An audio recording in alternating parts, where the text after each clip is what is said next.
In today's video, I'm going to give you 5 tools to handle your anxiety so that you can feel secure within yourself and not anxious anymore. Don't forget to grab a copy of my book. You can find a link, Make Him Yours, Beating the Odds of Modern Dating, description below. And I'll see you for becoming more secure tips right after this.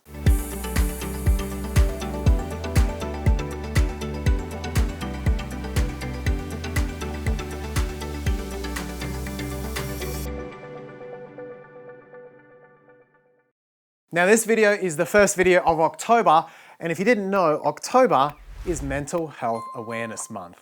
So I've had something really cool happen. BetterHelp, the online counselling company, they've got over 11,000 counsellors. They do amazing, amazing work helping people, helping you improve their mental health. They've actually come on board to support all of the videos for this month. So check them out in the description below. BetterHelp, if you need help with your mental health, ask for it. Don't be afraid to ask for help. There's no better investment you can make than what's between your ears. So check them out. They're in the description and you can book a consult for a low, low price and get yourself in a good place mentally. Okay, let's talk anxiety and anxiety relief, relieving anxiety. I do a lot of work on this with clients. So 5 tools to tackle this so you can feel less anxious. Now, before we get into that, a little background on anxiety. If you're watching this video, you're probably not thinking, well, why should I know this? You know, like I knew, the feeling of anxiety is not a nice one. And while you can avoid anxiety, anxiety is a lot like a ghost in the dark. When you switch the light on and confront it, that's when you really get your power back and when it loses its hold over you. Why do we feel anxiety? And why especially do we get anxious that someone's going to leave or lose interest? Well, one of the core wounds that many of us have as kids is that we are worried that the people who meet our needs are not going to be there securely. That is, for whatever reason, your mum or your dad, they weren't fully able to meet those needs, or it was a little bit, the source of meeting those needs was unstable for you. And if that's the case, in your adult relationships, you're going to feel more anxiety, more anxious for a fear of abandonment. You're worried that the person who is there loving you or meeting those needs is going to disappear. So that's the core wound. Now, nothing in this video is a one-shot kill. It's not something you're going to be able to watch overnight and not feel anxious tomorrow. This is stuff you work on ongoingly. And I guarantee if you put the time in, if you apply all of this video, and if you ask for help from the right people, you can absolutely reduce your anxiety so you can have a healthy relationship or even eliminate it entirely. And I have seen that happen. So let's get into 5 tools to reduce your anxiety. Number 1 is healthy needs education. And what I mean by this is that so many of us are raised in cultures or families, society, that tell us not to have needs. In fact, needy. Have you ever been called needy? Or have you even called someone needy? Think about that word. If I say you're needy, what I'm really doing is I'm saying you have needs, and that's a bad thing. You should be ashamed of your needs. We have a culture built around need shaming, and being human involves having needs. I meet my girlfriend's needs. She has needs and I meet them. She meets my needs and that's normal. Okay, having needs is normal. And I think the first thing to busting your anxiety is taking away the shame around that, right? There is no shame in having needs. We're not designed to be strong, independent people, especially not all the time. Having needs, having things, affection, attention, belonging, love, these are all needs that are within you. You are a human being, you have those needs. So really listen out for this word needy, because it can be, and the more I learn and the more I coach, the more I'm realizing it's such a toxic word, because it's literally shaming people for having needs.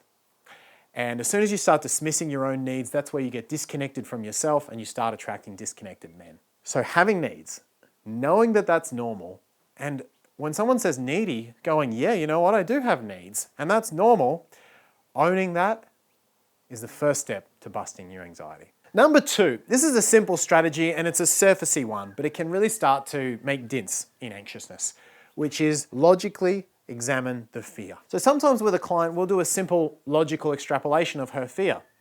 She'll say to me, Mark, I'm freaking out. I'm terrified that he's going to lose interest. I say, okay, what if he does? She says, well, then I'll go back to being single again and I won't have him anymore. I'm like, okay, and then what will happen? She says, I guess I'll be where I was like 2 weeks ago. Like, great. So the worst case scenario is literally where you've already been. And did you handle it 2 weeks ago? Were you okay 2 weeks ago? Did you get through it? She goes, yeah, I did. Yeah. And we start to realize that when we actually, because so much of this emotion is emotional, when we logically extrapolate that fear out, whatever our anxious fear is, we can see that usually the worst case scenario is something we've already survived and been fine in. And sometimes something as simple as logically examining the fear in the moment can already start to reduce that anxiety. Number 3 is self-soothing skills. And this effectively means emotionally examining the fear. While logically examining the fear, as I spoke about, can really, really help, it's often the emotional examination of the fear that really gets to the bottom of it. And it's pretty rare that I have a client where if she emotionally examines the fear, she's not able to let go of the fear in that moment. So emotionally examining the fear, what that means is connecting with your inner child. And by inner child, I mean the younger you that experienced that. So if I was doing this with you, I would literally take you through that event where you felt that anxiousness, because all of this anxiousness is coming up from younger you. And you would tend to younger you just the same way you'd tend to a 5-year-old. You'd be there for her, you'd hold her hand, you'd look after her, you'd maybe give her a hug or compliments or make her feel safe.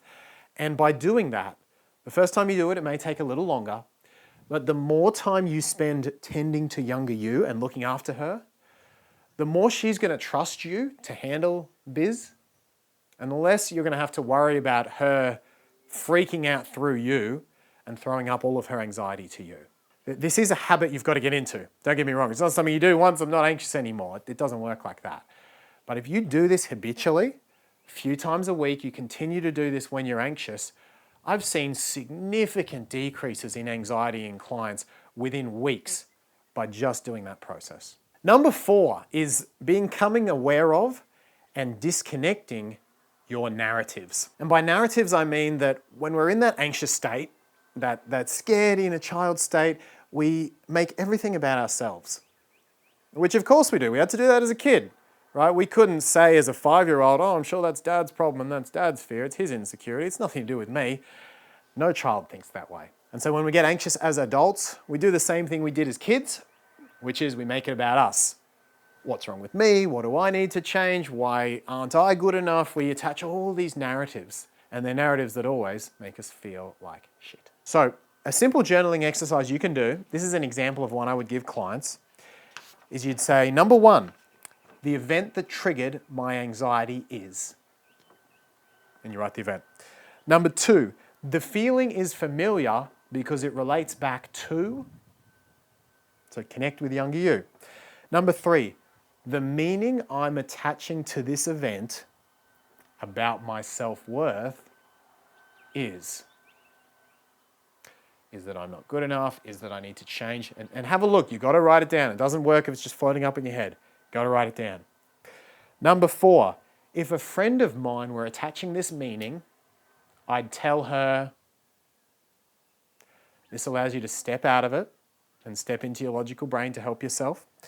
Number 5, deep down below the fear, my intuition is telling me, this is very powerful, gets underneath the insecurity, goes into the intuition. Number 6, the empowered truth my best self would remind me of is.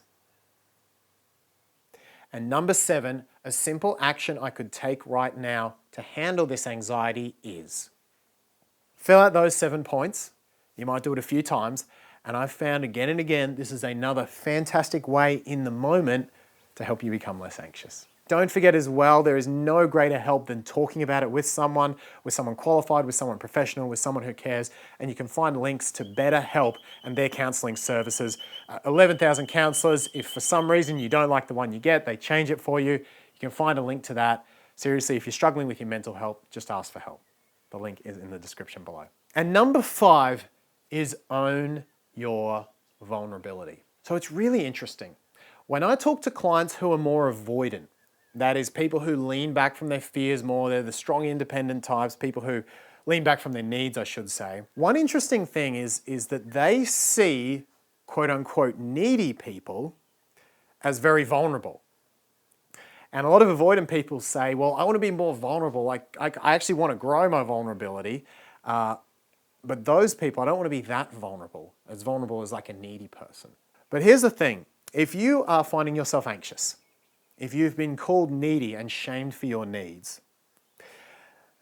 it's not actually the needs that are the problem.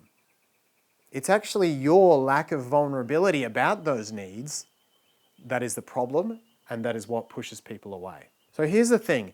If I'm needy and I'm coming towards you, even feel this. If I'm saying, hey, you should do this for me. Hey, you need to hug me more. Hey, you need to give me more attention. I want more attention from you.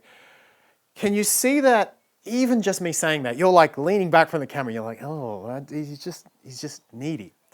It's not the needs that are the problem. It's the way I'm presenting them. Because I'm so in my anxiousness, what I'm doing is I'm reaching over my boundaries and telling you what to do with your life. I'm using you should statements. I'm using you have to statements. I'm telling you that you make me feel. I'm reaching over that boundary and making you responsible. I'm taking away your choice because I'm so unconfident that you'll meet those needs without me doing that I kind of reach over and make you do it. And that's why needy people get a bad rap. Not because they have needs, but because people feel less control. People feel that they're being made to do something. So needy people restrict, quote unquote, needy people restrict others' freedom. If you want to express your needs, and if you're an anxious person, you want to express those needs without triggering that, then you have to, rather than leaning in, you have to be able to state those needs while giving the other person freedom of choice. This actually makes you more vulnerable, right? Because by stepping in, you're trying to do it for them. So by leaning back and saying, I have these needs, it's up to you, but I want to let you know what's real for me. By stepping back, you are more vulnerable because instead of you doing it for them, you're giving them the choice. But by owning that vulnerability, people can see you for who you are, they can see your needs, and they're going to want to come towards you. So you can be even more vulnerable as an anxious person, in fact, by just sitting. By sitting in the discomfort and the risk of someone not meeting those needs, you actually allow someone to want to choose to do it. So whether you're avoidant and you tend to lean out and you could own your needs more, or whether you're anxious and you could actually allow others the freedom of choice to decide if they want to meet those needs, owning your vulnerability is going to be a big win for you. And it may actually increase your anxiety in the short term, but in the long term, it will resolve it because you'll be able to say, hey, I'm going to be all right no matter what happens. That's the video for today. I hope this helped raise awareness for Mental Health Month, and I hope it helps with your anxiety. If you do want to work with me personally, there's a form in the description as well. Hit the subscribe button with the little bell, and don't forget to leave your questions for #AskMark. Leave those in the comment sections below. I'll see you in the next video very soon.